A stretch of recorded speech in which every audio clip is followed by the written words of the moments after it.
Urdaneta eskola eraberritzeko plana abian da. Iazko udan egin ziren lehenengo faseko lanak, estalkia berrituz, aurtengo udaran espero da fatxadak eraberritzea, datorren urtean estalki berri bat egitea eraikin guztiak lotuko dituena, baina hemen patioan ere eraberritze bat beharrezkoa da. Ikusten dan bezala, nahiko asfaltuzko basamortua da Urdaneta eskolako patioa, eta horretarako ikaslekin, baina baita familia eta hezitzaiekin parte hartze prozesu bat abian jarri da.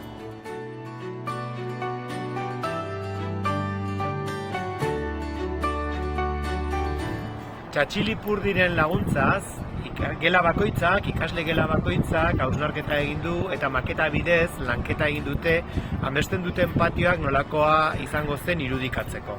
Panel horiek denak, aste hontan, aste kulturala ospatzen den aste hontan, Urdanetako gimnasioan daude ikusgai, ikasleek ez ezik, familiak eta hezitzaile guztiek ere partekatu dezaten egindako lana.